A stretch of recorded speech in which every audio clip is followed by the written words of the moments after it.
자, 이제 세 번째 시간입니다. 이제 무토까지 끝났고요. 지금은 이제 기토부터 또 시작을 해 보도록 하겠습니다. 자, 그럼 본문을 읽어보도록 하겠습니다. 기토, 비습, 중정, 축장, 불수, 목성, 불외, 수강, 화소, 화회, 금다, 금광, 야교, 물왕, 의조, 의방 그랬습니다. 자, 기토는 그죠? 낮고 습하나 그러니까 무토는 굳고 높았잖아요. 굳고 높고 무거웠잖아요. 근데 기토는 낮고 습하다 이거죠. 그러니까 이렇게 이게 무토라면 여기에 이렇게 옆에 이렇게 있는 이런 거 전답 이게 이제 기토가 되겠죠. 이게 무토고 그러다 보니까 이제 이런 게 이제 설명을 지금 이제 하고 있습니다. 어, 그래서 다시 한번 살펴보겠습니다. 그래서 기토는 비습하다, 낮고 습하나, 그죠? 중정, 축장, 그러니까 중정하다. 그러니까 무토도 중정하고 기토도 중정한 거예요. 기운, 토 자체가 중정의 기운인 거죠, 그죠? 어, 중정하기 때문에 어느 한쪽으로 치우치지 않고 안으로 쌓아서 그 기를 저장한다는 거죠. 중정, 축장, 그죠? 중정, 축장 이렇게 하니까 그렇기 때문에 기토는 낮고 비습하더라도 중정한 기운으로서 그쵸? 그 어느 한쪽으로 치우치지 않게 안으로 쌓아서 이렇게 단단하게 그 기가 쌓여 있기 때문에 쌓아서 저장했기 때문에 에, 뭘 근심하지 않냐면 목이 왕성한 것을 근심하지 않는다. 그리고 또 수가 창궐한 것, 그러니까 뭐 물이 미쳐 뭐 날뛰는 거 뭐 이런 거가 되겠죠. 그러니까 물이 하여간에 넘쳐 흘러서 뭐 분탕질을 하는 것조차도 그것도 뭐 두려워하지 않는다. 그죠? 두려워하지 않는다. 그리고 어, 수가 그러니까 화가 적으면 뭐예요? 화를 어둡게 만들고 기토가 그쵸? 화가 적으면 화가 어두워지고 기토에 의해서 그러니까 화가 적으면 화가 어두워진다는 것은 기토가 뭐예요? 화를 병화든 정화든 뭐 정화는 워낙 맹렬하니까 여기는 좀 해당이 안 되지만 정화 같은 경우는 그냥 회강돼 버린다는 거죠. 어두워진다는 거죠. 그냥 그래서 빛을 잃는다는 거예요. 기토에 의해서. 그래서 화가 적으면 화가 어두워지고 그리고 금이 많으면 금이 많으면 금이 오히려 빛난다는 거죠. 그죠? 음, 그래서 금이 많으면 금이 빛난다.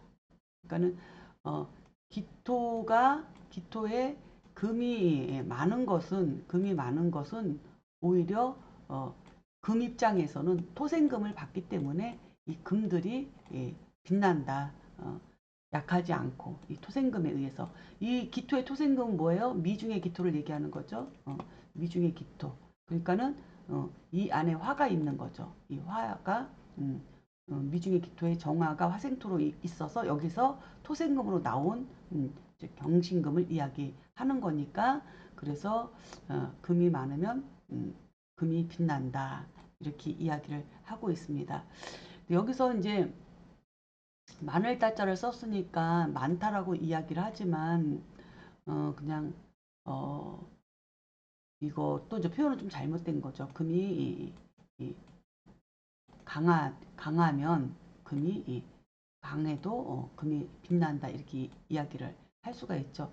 뭐 금이 이렇게 많은데도 기토에 의해서 빛난다면은 이 기토하고 많은 그 금의 숫자만큼 금을 왕한 만큼 기토도 왕해야 되는 거죠. 안 그러면 이제 금이 많아가지고 토가 박해지면 또 여기서도 또 문제가 생기니까 그래서 뭐 그거는 또 따로 또 설명을 예, 해야 되는 부분이라 지금 이 정도로 일단은 설명을 하고 넘어가겠습니다. 그래서 어쨌든 금다 금강이라 그랬어요. 기토한테는 금이 많아도 금을 화생토 토생금으로 금을 빛나게 해줄 수 있다. 그런 식으로 받아들이시면 되겠습니다. 그 다음에 만약에 만물이 왕성해지는 것을 요구한다면, 그러니까 만약에 만물이 왕성해지려면 이 소리죠. 만물이 왕성해지고 싶으면 마땅히 도울 조자 돕고, 그죠? 마땅히 방해해야 된다. 단체로 거들어줘야 된다. 함께 거들어야 된다. 이런 거죠. 그래서 어, 금방 제가 얘기했던 거랑도 같은 얘기죠. 금다금강하려면 뭐예요?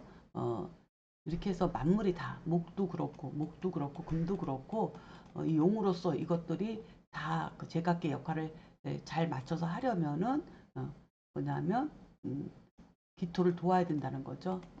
기토를 돕고 또 단체로 도와야 된다. 그러니까 기토가 화생토의 도움만 필요한 게 아니라 비겁의 도움도 필요하다. 토 입장에서는 이렇게 살펴볼 수가 있겠습니다. 음, 자, 그러면 한번 해설을 보겠습니다.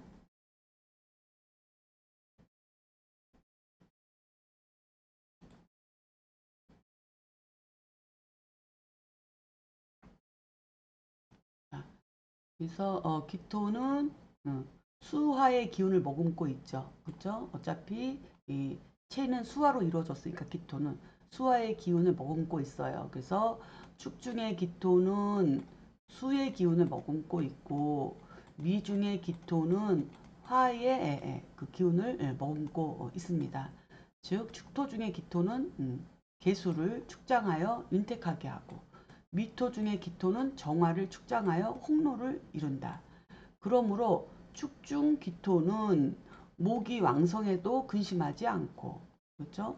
축중 기토는 목이 왕성해도 근심하지 않고, 간목이라고 하는 왕성한 기운이 솟구치고 올라가더라도 축중의 기토는 이걸 염려하지 않죠. 그래서 오히려 이 기토는 이 간목의 뿌리를 잘 내릴 수 있게끔 그 본질을 만들어주는 그 환경을 만들어주는 간목이 그 배우고 익히는 지식을 행할 수 있게끔 그 환경을 만들어주는 그런 역할을 하는 거죠. 그래서 목이 왕성해도 근심하지 않고 또 수가 세차게 흐르는 것도 두려워하지 않는다 그랬어요. 그러니까는 어, 이 기토는 축중의 기토는 뭐냐 하면 해자축이죠. 해자축. 그렇죠? 해자축. 어, 해자축으로 물이 져 있는 거예요. 얘도 수국이에요. 얘도. 어, 이 축토도 수국입니다. 겨울이에요. 겨울 수국. 그러니까 물이 많아도 뭐 염려하지 않는다. 이렇게 되는 거죠. 두려워하지 않는다. 수가 해자축으로 해자축으로 물이 지어서 수가 범람해도 이 축중의 기토는 두려워하지 않는다. 그렇죠? 그 이유는 이제 해자축이로서 원래 본체가 수이기 때문인 거죠. 그렇기 때문에 홍수가 나서 다 휩쓸려 가더라도 다 땅이 다 토가 다 휩쓸려 가도 결국은 장마가 끝나고 물이 안정되면 또 땅으로 또 다 가라앉아 갖고 밑으로 또 가라앉아서 자기의 토의 형태를 또 그대로 또 유지합니다.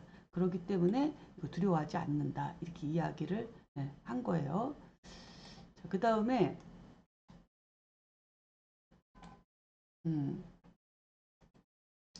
약한 화는 어둡게 한다.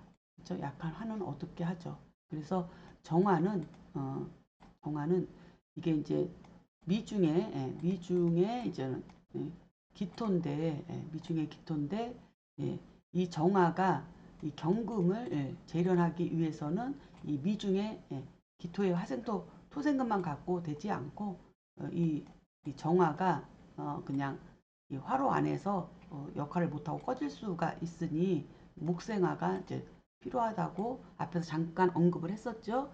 그래서 이 정화가 어쨌든 특히 미중의 기토 가지고 천간에 있는 기토 같은 경우에서 이 정화는 이렇게 굉장히 그 회강돼 버려서 어두워질 수 있다는 거죠.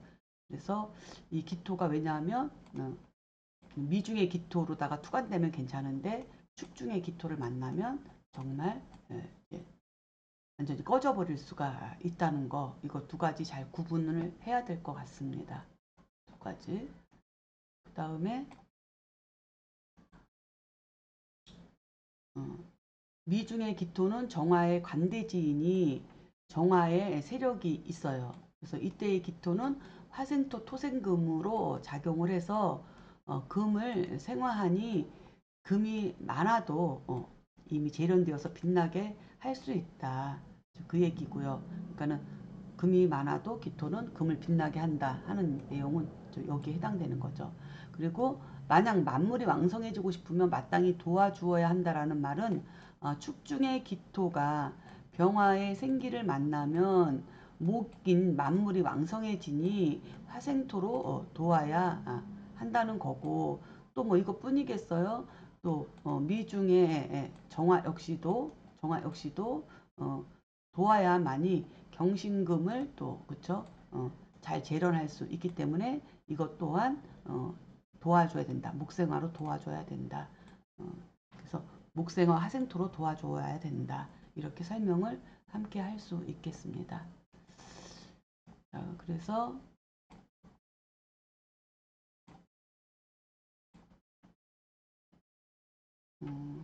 기토는 기토는 그래서 체가 뭐냐면 개수 개수하고 정화가 되죠. 앞에서 무토는 체가 뭐였어요? 병화하고 임수였죠. 병화하고 임수가 체였어요. 그렇죠? 근데 여기서 용은 뭐였냐면은 을목하고 신금이었죠. 용은. 근데 기토에서는 얘는 양은 양끼리, 음은 음끼리. 그래서 기토는 개수와 정화가 체가 되는 거죠. 그래서 기토는 개수와 정화를 좋아하는 거죠. 그래서 근데 기토가 개수랑 짝이 되는 축중의 기토는 뭘 용으로 쓰냐면 간목을 용으로 쓰고, 그렇죠?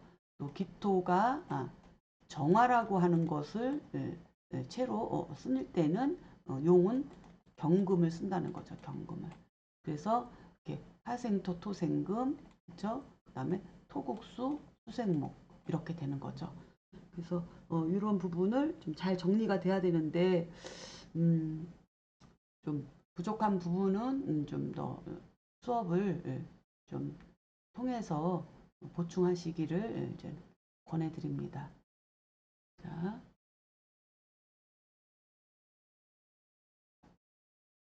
어, 자, 이렇게 해서 이제 기토는 끝났고요.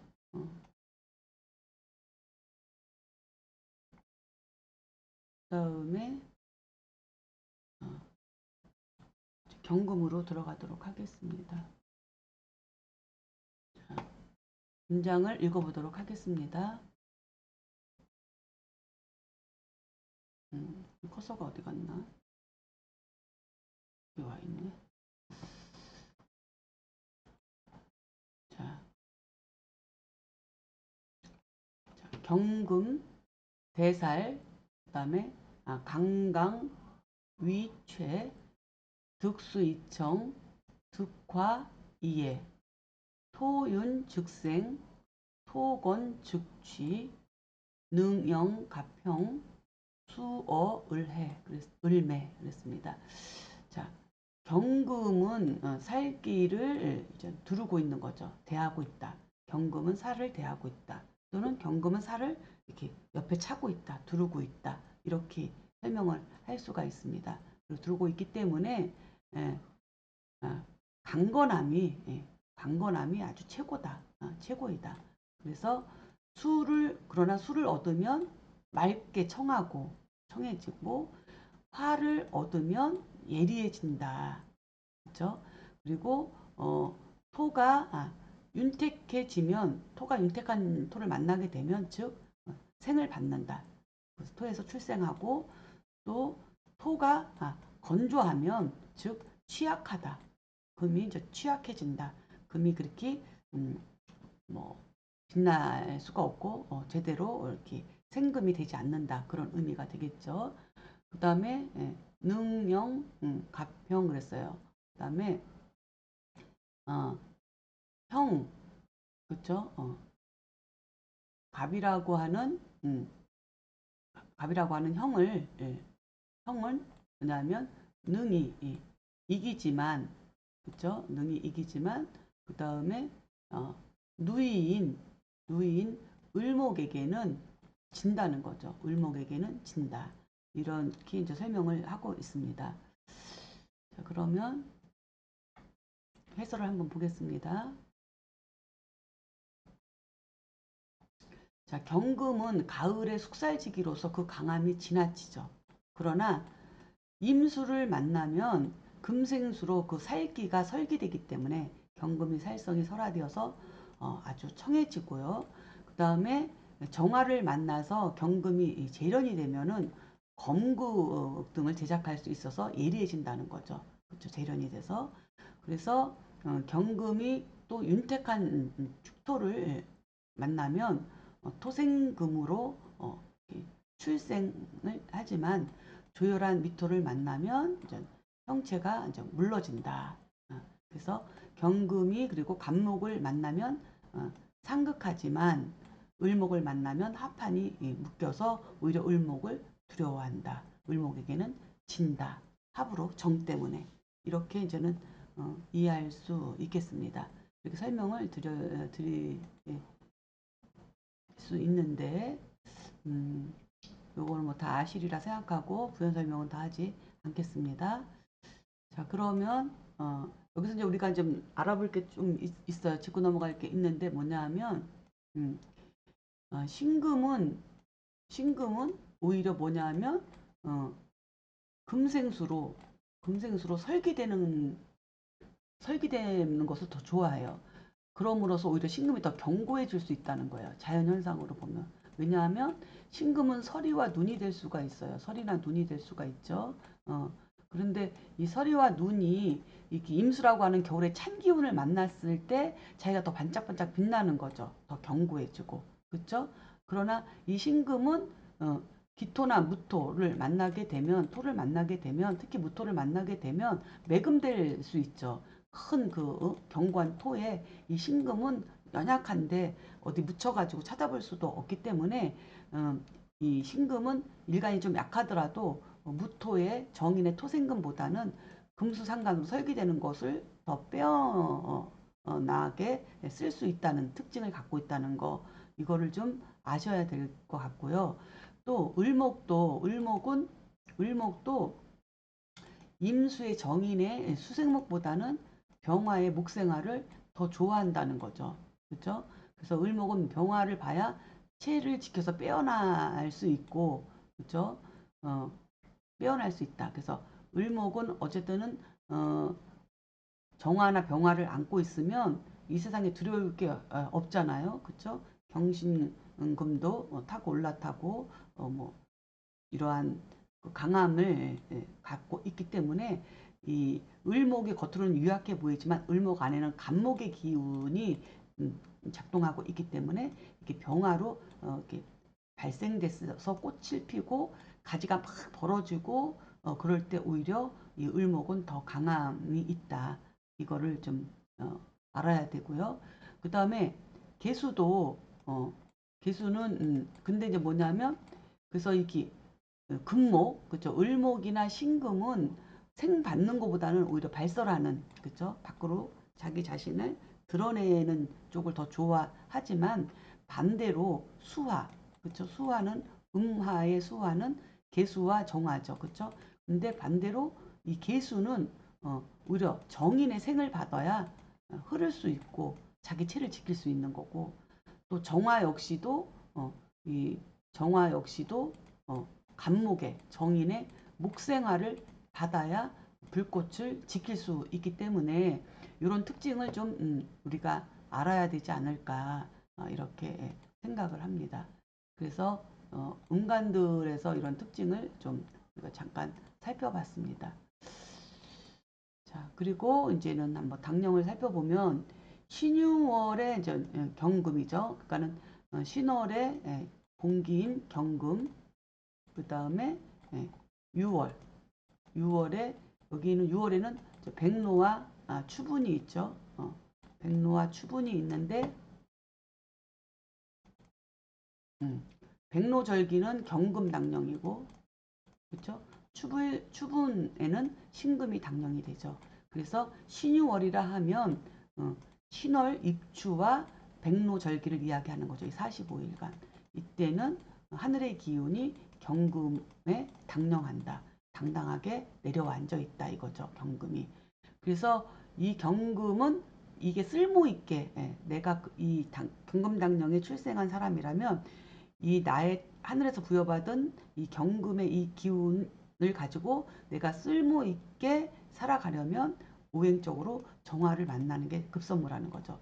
정화를 만나서 나의 이 살길을 잘 재련시켜 가지고 예리하게, 그죠? 검국으로 예리하게 만들어서 나를 쓸모 있게 나를 다듬어야 되는 거이기 때문에 이제 정화의 화급금이 이제는 필요한 거고, 그리고 이것을 꾸준하게 하다가 내 자신을 재련해서 나의 재능을 만들어 가는 데 있어서 하다가 마는 것이 아니라 끝까지 깊이 있게 전문적으로 가려면은 을목의 목생화가 돼서 이 정화가 꺼지지 않은 목생화를 받는, 을목이든 간목이든 이렇게 목생화를 받아서 정화가 불꽃이 꺼지지 않는 상태에서 꾸준하게 재련을 해야 내 몸값이 계속 높아지고 내 자신이 잘 재련돼서 내 가치가 높아진다. 이런 의미죠.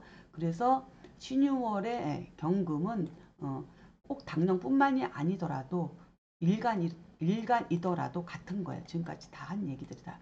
일간이라 하더라도, 그죠? 꼭 당령이 아니고 일간으로 나와 있더라도 정화의 화급금을 좋아하고 을목의 목생화까지 되면 이 사람은 업무 능력이나 일머리를 아는 사람으로서 어떤 환경에 처하더라도 무슨 일을 맡기더라도 프로페셔널하게 자기 일을 잘 완수할 수 있는 그런 기본적인 뭐 어떤 재능을 갖고 태어난 사람이다. 능력을 갖고 태어난 사람이다. 라고 우리가 살펴볼 수 있습니다.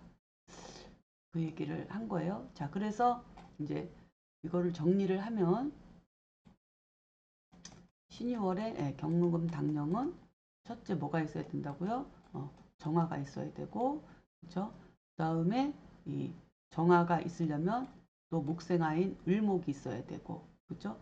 을목의 목생화가 되려면은 이 정화가 경금을 잘 익힐 수 있는 기토, 기토가 필요하죠. 기토, 신유, 유술, 신유, 경신, 신유, 그렇죠? 그래서 기토가 있어야만이 이게 목생화, 화생토로 여기다가 홍로로서 기토에다가 열기를 잘 갖고 있다가 토생금으로 이렇게 미중의 기토로서 토생금을 해서 해야지 금이, 그렇죠? 빛나는 거죠. 금이 빛나고, 그렇죠? 빛나고, 그 다음에 뭐가 있어야 돼? 마지막으로 임수. 임수가 있어서 금생수까지 되면은 청하고, 그다음에 예리하고, 그렇죠? 예리하고 청한 그러한 사람으로서 사람으로 비하면 그런 사람으로서 그런 여건을 다 갖추고 태어난 사람이다. 그렇게 살아갈 수 있는 능력을 갖고 태어난 사람이다. 이렇게 살펴볼 수 있겠습니다.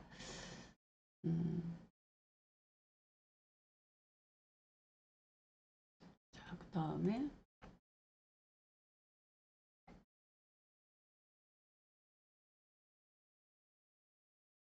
다음은 이제 신금을 보겠습니다. 자, 신금은 본문을 읽어보도록 하겠습니다.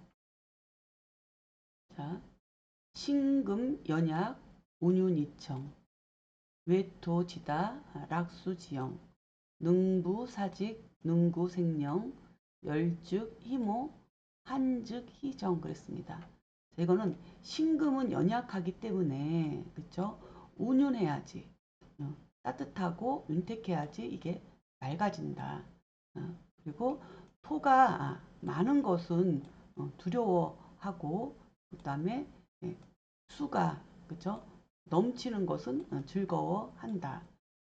그죠? 그리고 능부 사직 그래서 사직을 능히 도울 수 있고 그다음에 생명을 능히 구할 수 있다. 그죠? 그다음에 열지기모 뜨거우면 친어머니를 친어머니를 좋아하고 어머니가 있어야 되고 추우면 그다음에 정화를 기뻐한다, 좋아한다, 정화가 있어야 된다. 뭐 그런 의미예요. 자 그러면은 한번 해설을 보겠습니다. 자 신금은 연약하기 때문에 정화와 기토를 만나 가지고 그죠? 화생토 토생금으로서 도움을 받아야 신금이 견고하고 맑아질 수 있다라는 그런 의미고요. 또 신금은 토가 많으면 땅에 묻히니 토가 왕성한 것을 가장 두려워하고 신금은 그래서 토의 상생보다는 금생수로 설화되는 것을 더 좋아한다. 그 다음에 병화는 신금의 정관으로 신금에게 병화는 이제 사직, 즉 사직은 나라와 조정을 의미하거든요. 그래서 나라 또는 군주 이런 것이 되는데 그리고 또 신금은 또 간목에게는 또 정관이 되기 때문에 또 간목은 그래서 신금의 백성이 되는 거죠. 그래서 맹렬한 병화로 인하여 간목이 자기 백성이 신금의 백성이 말라 죽으니 신금이 병화랑 합수해서 병신합수로 변화해가지고 간목을 수생목으로 돕는 것 이것을 생명을 구한다고 한 거죠. 그렇죠? 그리고 그렇게 돕고 또 다시 이 병화를 목생화로 자기가 살린 백성에게 백성이 상생을 하게끔 해서 목생화로 돕는 것 이것이 또한 사직을 돕는 거가 되는 거죠. 그래서 이제 그런 의미이고요. 그 다음에 열즉 희모 한즉 희정이라는 것은 사오미월에 정화가 치열하면 신금의 인성인 기토로서 화를 설기해서 화생토 토생금으로 생화하는 것을 좋아한다는 거죠. 그렇지 않으면 신금이 녹아버리니까 화에 열에 녹으니까 이때는 기토인 어머니를 이제는 정인이 아니고 이제는 그것도 편인이네요. 그렇죠? 어머니를 좋아하고 그 다음에 신임으로서 이제 신금이 임수를 만나서 금한순행으로 얼어붙게 돼버리면은 이때는 정화를 좋아한다는 거야. 정화가 있음으로 해서 이 신금이 임수하고 같이 얼어붙지 않게끔 해주는 조우 역할을 하기 때문에 그래서 정화를 좋아한다. 이렇게 지금 설명을 하고 있습니다. 자, 그래서 조금 빨리 해야 되겠네요. 해야 되겠네요. 시간 관계상. 자, 유술월의 신금이라고 하는 것은 이제 뭔지 아시죠? 6월에 백로 추분 중에서 추분하고 술월의 신금을 이야기하는 거죠. 이렇게 신금은 금생수로 설화하는 임수를 좋아하고 그렇죠? 그다음에 정화를 쓴다. 얼어붙지 않아야 되니까 이렇게 이해하시면 되겠습니다.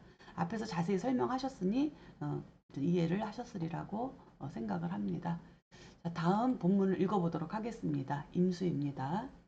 자, 임수, 통화, 능설, 금기, 그다음에 강중, 지덕, 주류불체, 통근, 투계, 충천, 분지, 화즉, 유정, 그다음에 종즉, 상제라고 했습니다. 자, 임수는 통화로서 그죠? 능이 뭐예요? 금의 금기를 설기하여 강함과 중정의 덕이 두루 흘러서 막히지 않는다. 그리고 통근한 개수가 수출하면 저 충천 하늘에서 땅으로 세차게 흐른다는 거죠.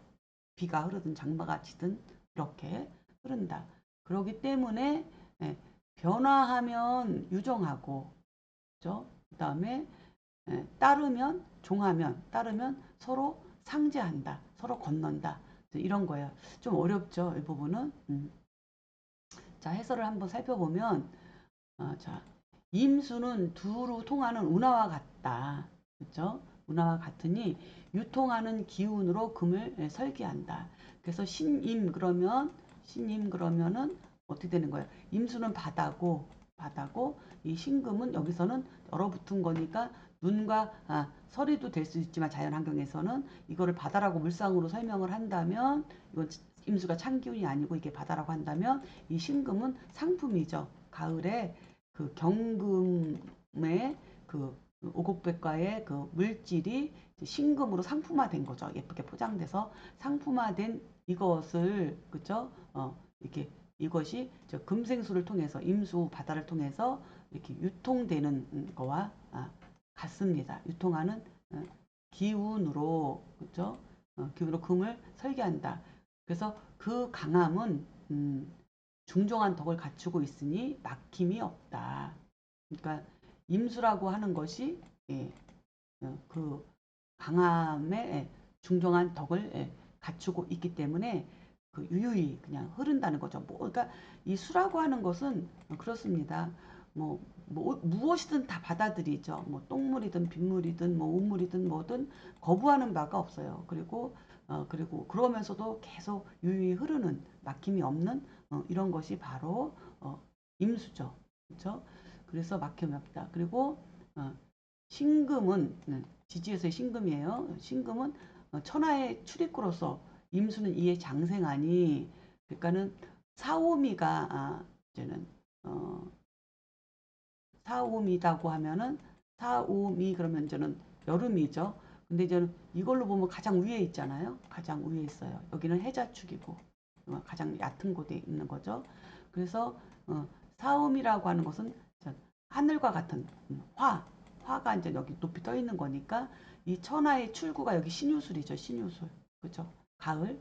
근데 이게 이제는 하늘과 땅의 그 어떤 출구와 같은 곳인데 이 신금은 임수의 장생지라는 거죠. 임수의 장생지. 그래서 이게 그러니까 임수는 이게 장생하니 능히 서방에 이쪽 서방의 금기를 이 임수가 금생수로 설계시켜 갖고 두루 흐르는 성질은 막히지 않는다. 그래서 강하고 중한 덕이라고 한다. 이렇게 지금 설명을 하고 있습니다. 강하고 자 임수라고 하는 것이 그렇다는 거예요. 그래서 신자진이 있고 개수까지 투관하면 임계수가 혼잡하니 지지에서는 신자진 수국에 천간에 임계수까지 떴으니까 그 세력이 너무 지나쳐서 막을 수가 없는데 이때는 정화가 임수랑 이렇게 합을 해서 목을 합한 목을 만들어내면 이렇게 변화하여 하면 이 간목이 임수를 설화하여 유정해지고 그리고 따르면 종하면 서로 건넌다 그랬어요. 따르면은 뭐야? 종한다는 얘기죠. 그래서 따르면 서로 건넌다. 좀 어렵네요. 이 부분은 조금 제가 설명하는 것도 좀 어떻게 더 이해를 시킬 수 있을 만큼 아직 제가 내공이 이 부분에서는 조금 딸리네요.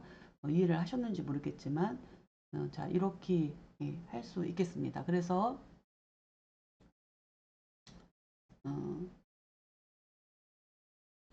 자, 해자월의 임수라고 하는 거는 해중의 임수를 얘기하는 거고 그 다음에 자월의 임수를 얘기하는 거죠.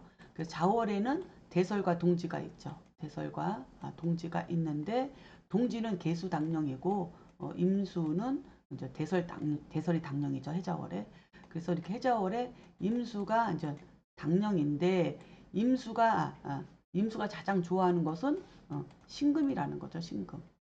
신금은 이제 임수가 해야 될 저는 역할이 이 신금을 유통시켜야 되니까 이 상품을 바다로서 금생수로서 멀리 유통을 시켜서 이거를 이제 이익을 내게 해야 되는 것이 이 임수의 본질이기 때문에 신금을 가장 좋아하고 그리고 무토를 쓴다는 것은 이것이 물론 정화로서도 조우가 되지만 지지 해자축월에서는 정화가 조우가 되지만 천간끼리에서는 무토의 조가 더 시급하거든요. 그래서 무토가 있어야 해자 축월에 물이 범람하더라도 이 신금이 수다금침이 되지 않게끔 이 무토가 조절하기 때문에 무토를 쓴다. 이렇게 설명을 드릴 수 있겠습니다.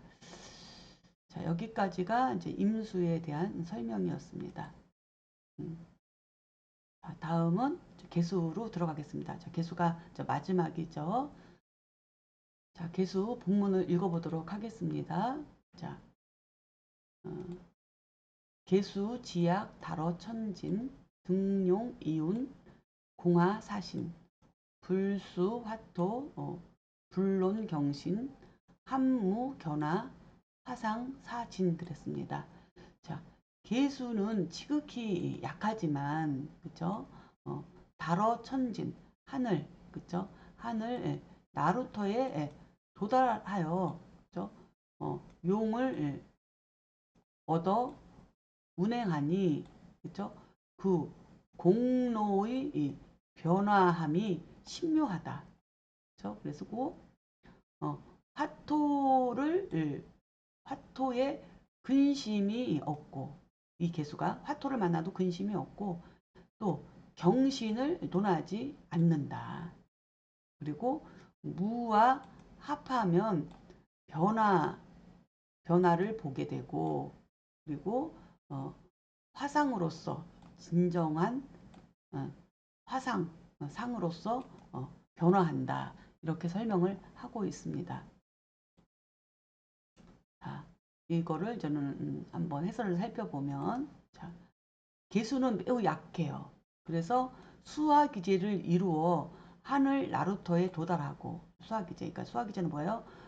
하늘에는 화가 있고 땅에는 이제는 수가 있죠. 그래서 수화기제를 이루는 거죠. 그래서 이 땅 속에 흐르던 이 수가 수증기가 돼서 이렇게 하늘로 올라가는 거죠. 이게 수화기제예요. 그렇죠? 그랬다가 이제 뭉쳐서 구름이 됐다가 다시 내려오고 또 흐르다가 또 올라가고 이것이 수화의 운동인데 그래서 이렇게 하늘 나루터에 이제 도달하게 되는데 이때에 진토를 얻어서 진중의 무토 그렇죠? 진토 무토 진중의 무토를 얻게 되면 구름과 비를 운행하니 그 진중의 개수가 있죠. 그렇죠?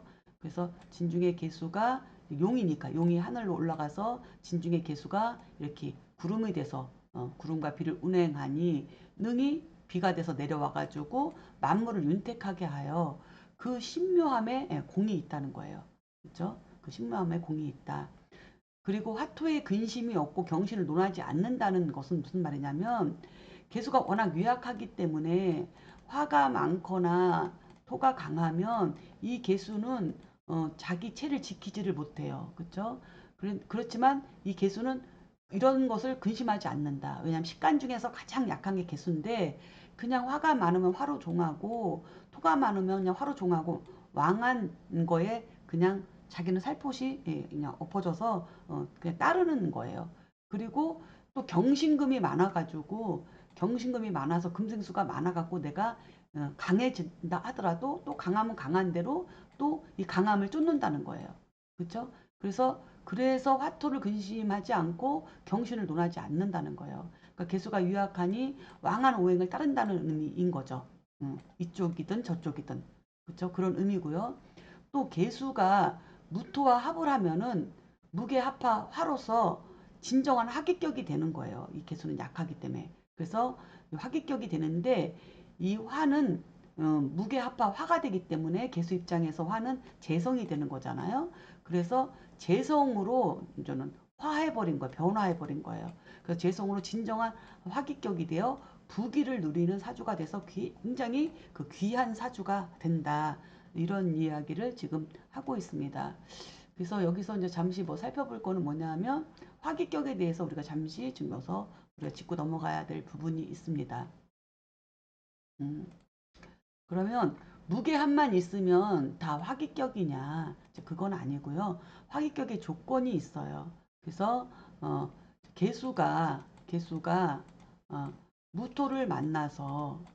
개수 일주가 무토를 만나서 무게합화 화가 돼서 화기격이 되려면 이 변화하는 화의 오행의 계절이어야 돼요. 그러니까 무오월 이렇게 돼야 되는 거죠. 그렇죠?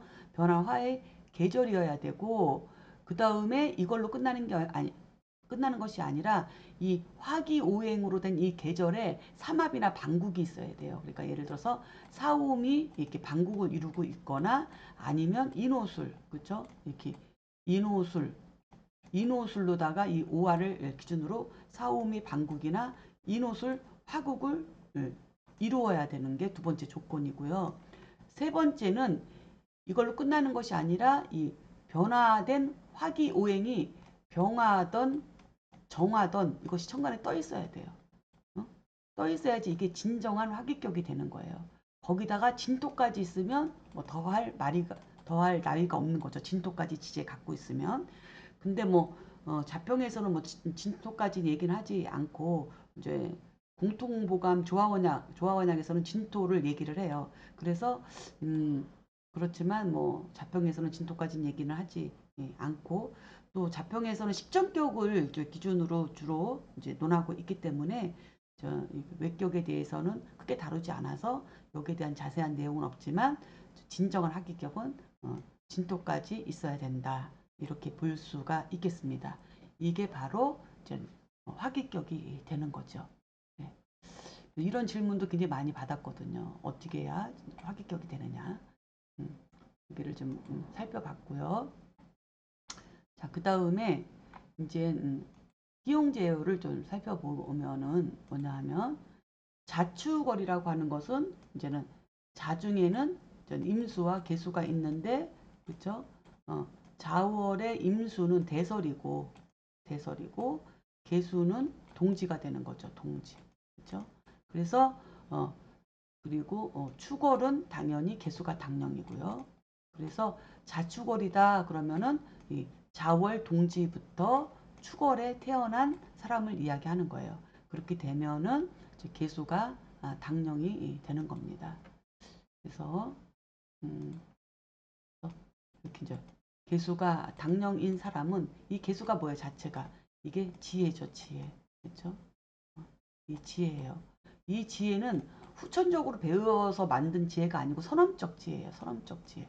그냥 아는 거예요. 이렇게 타고난 거예요. 선험적 지혜. 그렇죠? 본질과 같은 거예요. 그래서 이 개수는 해야 될 일이 간목을 만나서 수생목으로 자기의 지혜를 전달해 줘야 되는 거고요. 그래서 이 개수로다 수생목으로 오랫동안 전달해 주려면 신금의 금생수가 있어야 되는 거죠. 그래서 이 신금은 개수부터 수생목, 목생화, 화생토, 토생금 그래서 토생금해서 신금까지 간 이 신금이 금생수로해서 임수와 개수까지 온 이 개수가 개수를 또 다시 금생수 하는 것이기 때문에 이 신금은 오랜 세월 그 경험된 그 축적된 그런 어떤 경험과 지식 이런 것들이 이 안에 오랫동안 그냥 그 조상 대대로 역사의 저 끝에서부터 쭉 전해 내려오는 그런 거와 같은 게 바로 이 신금이거든요. 그래서 이런 신금의 금생수를 받아서 이 개수가 습기로서 마르지 않고 물로서 땅속에서 잘 흐르면서 이 간목의 뿌리가 되어주고 올곧게 세워주는 솟구쳐서 세워줄 수 있는 수색목으로 간목이 바로 설 수 있게끔 해줘야 되는 것이 이 개수가 해야 할 일이거든요. 그렇기 때문에 이 개수는 목적은 뭐냐면 수생목이죠. 그렇죠? 수생목으로 간목을 생해서 배우고 익히게 해서 세상에 나가서 자기 할 일을 할 수 있게끔 해주는 게 자기 지식을 전달해 주는 게 목적이지만 그러기 위해서는 먼저 신금의 금생수가 있어야 되기 때문에 자축월의 개수는 그래서 간목을 좋아하지만 신금은 용으로 꼭 써야 된다 이 얘기죠. 그래서 이 자축월의 희용제요를 한번 살펴보면